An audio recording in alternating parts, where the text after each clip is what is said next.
Hello friends, welcome to my channel. நம்ம எத்தனையோ வகையான ஐஸ்கிரீம்ஸ் எல்லாம் சாப்பிட்ருப்போம். ஆனால் இன்றைக்கி ரொம்பவே வித்தியாசமான ஹெல்தியான ஒரு ஐஸ்கிரீம் ரெசிபி தான் பார்க்க போகிறோம். அரை கப் நிலக்கடலை இருந்தால் போதும், 3/4 கிலோ ஐஸ்கிரீம் நம்ம செஞ்சிடலாம். இதோட ஃப்ளேவரும் டேஸ்ட்டும் கடைகளில் கிடைக்கிற மாதிரியே இருக்கும். பிகினர்ஸாக இருந்தால் கூட இந்த ஐஸ்கிரீம் பர்ஃபெக்டாக வரும். 3 பொருளை வச்சு சூப்பரான ஹெல்தியான ஐஸ்கிரீம் ரெசிபி எப்படி செய்கிறதுன்னு பார்க்கலாமா? வாங்க. ஒரு பேனில் அரை கப் நிலக்கடலை சேர்த்துக்குங்க. நான் இன்றைக்கி வறுக்காத நிலக்கடலை எடுத்திருக்கேன். இதை நல்லா வறுத்துட்டு இதில் இருக்கிற தோலெல்லாம் நம்ம எடுக்க போகிறோம். அதனால் நல்லா வறுத்துக்குங்க. ரொம்பவும் கருக விட்டுறக்கூடாது. இதில் இருக்கிற தோலெல்லாம் வர அளவுக்கு வறுத்தா போதும். இந்த அளவுக்கு வறுத்திங்கன்னா போதும். தானாகவே அந்த தோலெல்லாம் உறிஞ்சி வர ஆரம்பிச்சிருக்கு. இப்போ அதை நல்லா ஆற வச்சுட்டு இதில் இருக்கிற தோலெல்லாம் நல்லா க்ளீன் பண்ணிவிடுங்க. உங்கள்கிட்ட ஏற்கனவே வறுத்த நிலக்கடலை இருந்ததுன்னா அதை நம்ம வறுக்க தேவையில்லை. அதில் இருக்கிற தோலெல்லாம் நல்லா க்ளீன் பண்ணிவிட்டு அதுக்கப்புறமா தண்ணியில் ஊற வச்சுருங்க. இப்போ நிலக்கடலையும் நல்லா க்ளீன் பண்ணியாச்சு. இப்போ இதை ஒரு பவுலில் சேர்த்துருங்க. கொஞ்சம் கூட அதில் தோல் எதுவும் இருக்கக்கூடாது. அந்தளவுக்கு நல்லா க்ளீன் பண்ணிவிடுங்க. இதில் 5 முந்திரி சேர்த்துக்குங்க. நான் உடச்சிருக்கிறதுனால 10 முந்திரி எடுத்திருக்கேன். முழுசாக இருந்தால் 5 சேர்த்திங்கன்னா போதும். இதில் 5 பாதாம் சேர்த்துக்குங்க.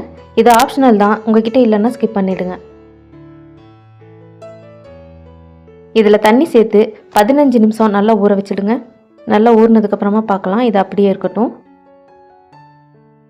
நம்ம சேர்த்துருந்த எல்லா பொருளும் நல்லாவே ஊறியிருக்கு. இப்போ இந்த பாதாமில் இருக்கிற அந்த தோலை மட்டும் எடுத்துருங்க. நம்ம தண்ணியில் ஊற வச்சனால இது எடுக்கிறதுக்கு ரொம்ப ஈஸியாகவே இருக்கும்.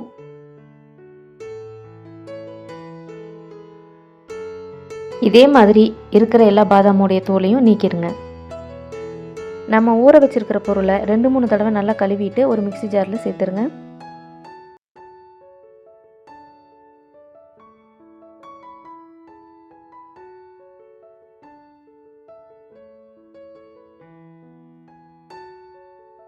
இப்போ இதை நல்லா ட்ரையாக அரைச்சிக்குங்க. அதுக்கப்புறமா கொஞ்சம் கொஞ்சமாக தண்ணி சேர்த்து வெண்ணெய் பதத்தில் அரைச்சி எடுத்துக்குங்க. இதுக்கு தண்ணியோட அளவெல்லாம் தேவையில்லை. இட்லி மாவு எந்த திக்னஸில் இருக்குமோ அந்த அளவுக்கு தண்ணி சேர்த்து அரைச்சிங்கன்னா போதும். நம்ம நிலக்கடலை அரைக்கும் போது இதை நம்ம சேர்த்துருக்கணும், நான் மறந்துட்டேன். அதனால் நான் இப்போ சேர்த்துக்கிறேன். இதில் 5 ஏலக்காயோட விதைகளை மட்டும் சேர்த்துக்குங்க. உங்ககிட்ட ஏலக்காய் தூள் இருந்தால் அதை 1 டீஸ்பூன் சேர்த்துக்குங்க. இப்போ இதை நல்லா அரைச்சிக்கலாம். இந்த பதத்தில் நம்ம அரைச்சிக்கணும். பார்த்தீங்கன்னா இட்லி மாவு மாதிரியே இருக்கும். தண்ணி அதிகமாகவும் சேர்த்தக்கூடாது, ரொம்ப குறைவாகவும் சேர்த்தக்கூடாது. இப்போ இது ஒரு ஓரமாக இருக்கட்டும். நம்ம ஸ்டீல் கடாயில் பண்ணும்போது அடியில் நல்லாவே அடிப்பிடிச்சிரும். அதனால் நான்ஸ்டிக் கடாய் இருக்கணும், இல்லைன்னா அடிக்கனமான பாத்திரம் வச்சுக்கோங்க.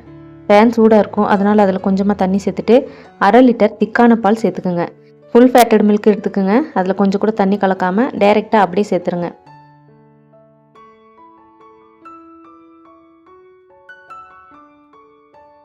இந்த பால் நல்லா கொதிக்கணும், அது வரைக்கும் ஹை ஃப்ளேமில் வச்சுருங்க.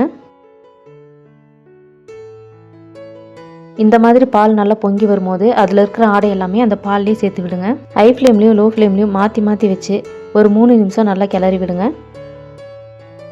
பால் நல்லா கொதிச்சு இந்த அளவுக்கு திக்காகி வந்திருக்கு. இப்போ இதை நல்லா மிக்ஸ் பண்ணி விடுங்க.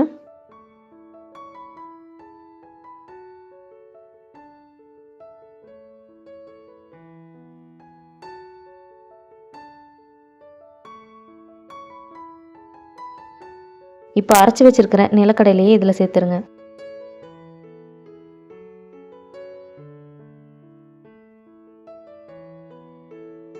இப்போ அடுப்பை சிம்மில் வச்சுட்டு கட்டிகள் இல்லாமல் நல்லா கிளறி விடுங்க.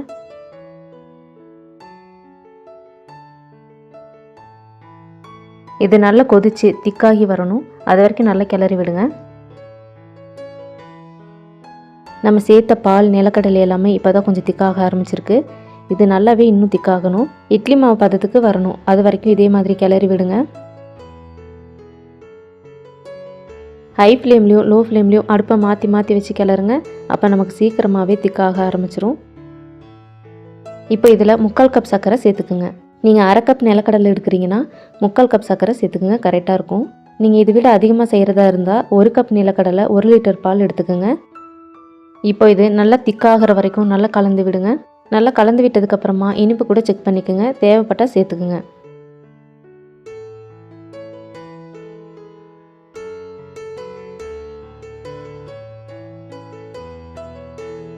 சர்க்கரை சேர்த்துருக்கிறதுனால இந்த அளவுக்கு தண்ணியாக இருக்குது. இது இன்னுமே நல்லா திக்காகணும். இட்லி மாவு பதம் வர வரைக்குமே கிளறிக்கிட்டே இருங்க. இந்த அளவுக்கு திக்காக இருந்தால் போதும். இது ஆறுனதுக்கப்புறமா இன்னுமே திக்காகும். இப்போ அடுப்பு ஆஃப் பண்ணிவிட்டு இதை நல்லா ஆற வச்சிடுங்க. நல்லா ஆறுனதுக்கப்புறமா இந்த மாதிரி திக்காக இருக்குது. இதை அரைக்கும் போது இன்னுமே திக்காகும். இப்போ இதை ஒரு பெரிய மிக்ஸி ஜாரில் சேர்த்துருங்க. ரொம்ப அதிகமாக இருந்ததுன்னா கொஞ்சம் கொஞ்சமாக சேர்த்து அரைச்சிக்குங்க. இப்போ இதை நம்ம அரைக்க போகிறோம். இதை அரைக்கும் போது ஒரு க்ரீமியான பேஸ்ட் மாதிரி இருக்கும். காய்ச்சி ஆற வச்ச பால் 1/2 கப் சேர்த்துக்குங்க. பால் சேர்த்ததுக்கு அப்புறமாவும் ரொம்பவே திக்காக இருந்ததுன்னா 1/2 கப் இல்லைன்னா 1/4 கப் பால் சேர்த்துட்டு 5லேருந்து 8 நிமிஷம் விட்டு விட்டு நல்லா அரைச்சிக்குங்க. அப்போவும் ரொம்ப திக்காக இருந்ததுன்னா ஒரு 1/4 கப் பால் சேர்த்து அரைச்சிக்குங்க. பால் சேர்த்தாமையே அரைக்கும் போது லிக்விடாக இருந்தால் நீங்கள் பால் சேர்த்த தேவையில்லை. 5லேருந்து 8 நிமிஷம் விட்டு விட்டு அரைச்சதுக்கப்புறமா இந்த மாதிரி இருக்குது.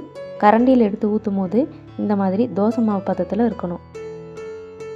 நம்ம இதை கரெக்டான பால் சேர்த்து அரைச்சிருக்கோமான்னு தெரிஞ்சுக்கிறதுக்கு இந்த மாதிரி கரண்டியை திருப்பிட்டு பார்த்தீங்கனாலே தெரியும்.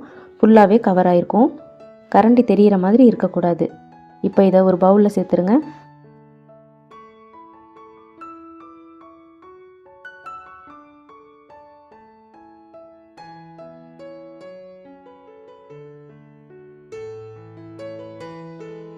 இப்போது இதில் உங்களுக்கு பிடிச்ச நட்ஸ் எல்லாமே கட் பண்ணி சேர்த்துக்குங்க. நான் இதில் பாதாம், பிஸ்தா, ட்ரை ரோஸ் சேர்த்துக்க போகிறேன். நிறைய நட்ஸ் சேர்க்கும் போது சாப்பிட்றதுக்கு ரொம்பவே நல்லாயிருக்கும். நட்ஸ் எல்லாம் சேர்த்ததுக்கப்புறமா இந்த மாதிரி அலுமினியம் ஃபாயில் இருந்ததுன்னா ஃபுல்லாக கவர் பண்ணிவிடுங்க. அலுமினியம் ஃபாயில் இல்லைன்னா ஒரு பிளேட் வச்சு கூட மூடிடுங்க. நம்ம டைரெக்டாக வச்சோம்னா ஐஸ்கிரீம் மேலே ஒரு கிறிஸ்டல் மாதிரி ஃபார்ம் ஆயிரும். நம்ம ஐஸ்கிரீம் சாப்பிடும்போது க்ரீமியாக இல்லாமல் குச்சி ஐஸ் எல்லாம் சாப்பிடுவோம்ல, அந்த மாதிரி கடிச்சு சாப்பிட்ற மாதிரி ஆயிரும். இதுக்கு மேலே ஒரு மூடி வச்சு மூடிடுங்க. இதை 6லேருந்து 8 மணி நேரம் நம்ம ஃப்ரீசரில் வச்சிடலாம். 8 மணி நேரம் நான் ஃப்ரீசரில் வச்சுருந்தேன். இதை இப்போ ஓப்பன் பண்ணி பார்த்துடலாம்.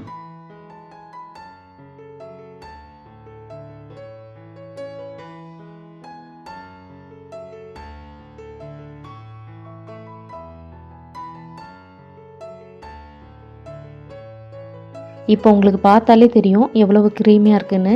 எனக்கே ஆர்வம் தாங்கலை, எப்படா எடுத்து பார்க்கலான்னு இருக்குது. இருங்க, ஒரு ஸ்பூன் வச்சு எடுத்து பார்த்துருவோம். வீடியோ எடுத்துகிட்டு இருக்கும் போதே கரண்ட் வேறு போயிடுச்சு. அதனால் நான் அப்படியே வெளியே வச்சுட்டேன்.